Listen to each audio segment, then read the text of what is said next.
두 개의 컨덕터가 주어졌으면은 이 두 개의 컨덕터가 이루는 캐패시턴스를 우리가 이런 형태로 에너지 관점에서 구할 수도 있고, 아니면은 차지 단위 전압당, 단위 포텐셜당 저장되는 차지의 양으로 우리가 구할 수도 있어요. 두 가지 방법으로 모두 구할 수 있는데 둘 다 똑같은 답을 항상 내놓습니다. 그래서 우리가 그 예를 좀 보도록 할게요. 자, 첫 번째, 우리가 저번에 시간에도 봤는데 우리가 패러렐 플레이트 캐패시터의 값을 한번 표현해 보도록 하죠. 패러렐 플레이트가 있는데 거리가 D이고 우리가 넓이가 A예요. 그리고 여기에 전압 차이를 V를 인가했을 때, 전압 차이를 포텐셜 차이를 V를 인가했을 때 여기에 저장되는 에너지 양을 분석해 가지고 우리가 캐패시턴스를 구해 보자면은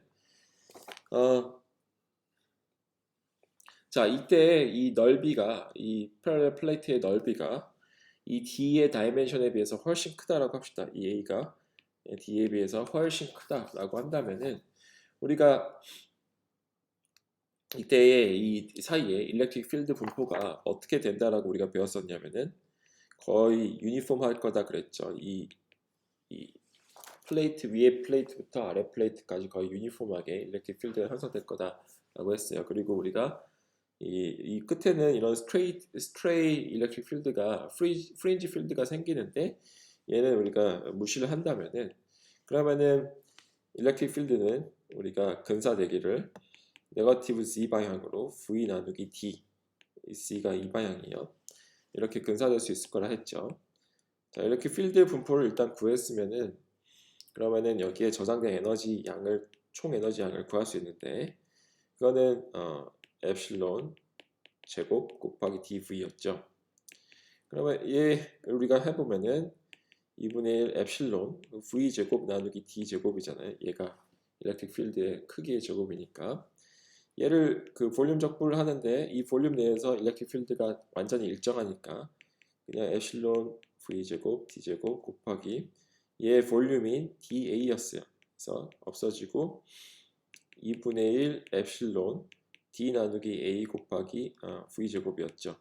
이게 2분의 1 cv 제곱이 돼야 되니까 c는 우리가 엡실론 곱하기 a 나누기 d로 우리가 유도를 했었어요. 지난 시간에. 그죠? 이게 캐패시턴스를 에너지 관점에서 푼 거죠. 아니면은 우리가 alternatively 이렇게 안 풀고 우리가 단위 전압당 인가되는 차지의 양으로 구할 수도 있어요. 자, Q는 CV라는 걸 이용해서 우리가 풀자면은 from 이걸 이용해서 풀자면은 여기에서 자, 여기서 굉장히 넓은 요 두 개의 플레이트가 있을 때 여기에서 전압을 인가했을 때 여기에 포지티브 Q, 여기에 네거티브 Q가 인가가 됐다고 합시다.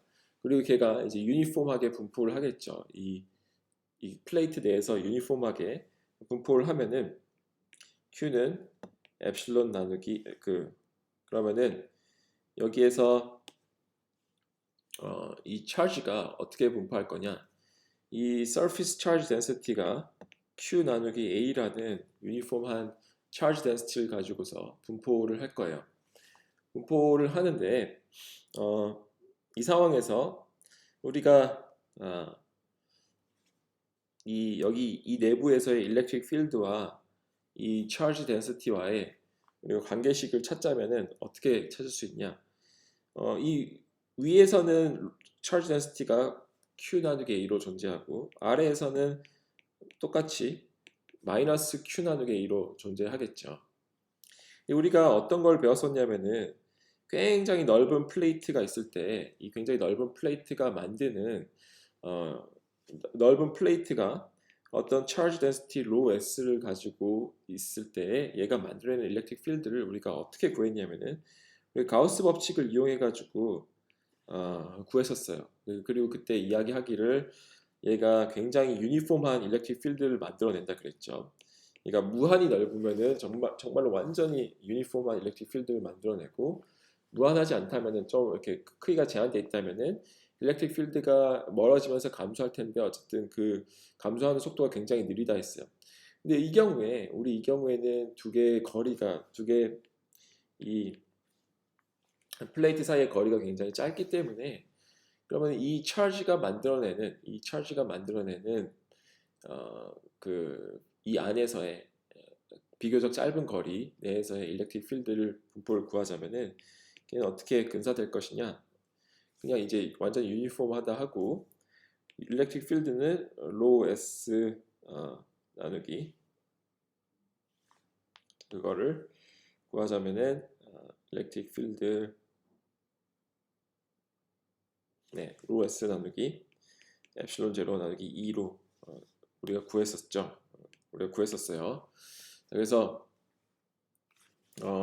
이게 비록 무한하지 않지만 굉장히 무한하지 않지만 어쨌든 이 짧은 거리 내에서는 얘가 거의 무한하다고 보일 것이기 때문에 이때 이 일렉트릭 필드 크기는 우리가 가우스 법칙을 이용할 때 로 S 나누기 2 엡실론이라고 이야기를 했었어요. 그런데 우리가 지금 이런 플레이트가 두 개가 있죠. 하나는 포지티브 Q, 여기 네거티브 Q가 저장되어 있는 상태에서 여기에서 이 둘 플레이트 사이의 일렉트릭 필드를 구하자면은 얘는 이쪽으로 밀어내고, 그렇죠? 포지티브 차지가 있는 애는 얘는 이쪽으로 밀어내고, 네거티브 차지는 또 이쪽으로 동일하게 땡기니까 사실 이 안에서의 일렉트릭 필드는 두 개의 이런 플레이트가 있을 때 이 안에서의 일렉트릭 필드는 로 S 나누기 엡실론 제로일 거예요. 그죠? 그 크기가 같겠죠. 두 개가 똑같은 양의 차시로 저장되어 있으니까 얘가 밀어내는 일렉트릭 필드와 얘가 네거티브 차지가 당긴 일렉트릭 필드가 정확히 동일할 거예요. 그리고 아까 거리에 따라서 이게 일렉트릭 필드가 크게 변하지 않을 거라 했기 때문에 얘가 이 플레이트 사이에 어느 위치에 있다 하더라도 그 일렉트릭 필드의 크기는 어쨌든 로 S 나누기 2 엡실론일 거니까 두 개가 서로 더해져서 이 사이에서 일렉트릭 필드는 로 S 나누기 2 엡실론 제로가 될 거예요. 반면에 이 외부에서는 일렉트릭 필드가 거의 0이겠죠. 왜냐면은 여기서는 예를 들어서 이 밖에서는 얘는 이 포지티브 차지는 얘를 밀어내려고 하고 네거티브 차지는 얘를 당기려고 하니까 이 일렉트릭 필드가 정확히 상쇄돼서 이 플레이트 외부에서는 거의 0이 될 거예요. 이걸 한번 설명했던 것 같은데 다시 한번 설명을 했어요. 아무튼 그래서 이 차지 분포가 이런 식으로 있을 때 포지티브 Q와 네거티브 Q가 이 플레이트 상에서 유니폼하게 분포할 때 얘가 만드는 일렉트릭 필드는 이 차지에 대해서 이런 관계식을 갖습니다. 이 내부에서만 좀 일렉트릭 필드가 이렇게 존재하고 로 S 나누기 엡실론인데 얘는 다시 말하면 Q 나누기 엡실론 곱하기 엡실론 제로로 이야기할 수 있겠죠. 이 엡실론 제로는 두 개 사이의 이제 미디엄의 퍼미티비티라고 볼 수 있어요. 자, 그런데 V는 뭐죠? V는 일렉트릭 필드의 적분이죠. 지금 그냥 크기만 사용을 할게요. 사실 뭐 네거티브도 있겠지만 우리가 크기만 보자면은 포텐셜은 일렉트릭 필드의 적분인데 얘는 이 안에서 일렉트릭 필드가 거의 일정하니까 2 곱하기 D라고 볼 수 있겠죠. 그죠? 2 곱하기 D겠죠. 이 거리 D. 따라서 얘는 Q 나누기 엡실론 제로라고 쓰지 말고 그냥 엡실론이라고 쓸게요. 곱하기 D가 되겠죠. 그죠? 얘가 포텐셜일 거예요. 자, 근데 우리 포텐셜과 전하의 비율이 C라고 했죠. 따라서 캐패시턴스는 Q 나누기 V인데 그러면은 얘는 엡실론 곱하기 A 나누기 D. 그래서 우리가 익숙해하는 캐패시턴스의 그 값을 또 유도를 할 수 있었습니다. 표현을 유도할 수 있었어요. 그래서 우리가 에너지 관점에서 캐패시턴스를 구하나 아니면은 이 차지 나누기 포텐셜의 관점에서 캐패시턴스를 구하나 동일한 해가 나오는 것을 우리가 확인할 수 있습니다.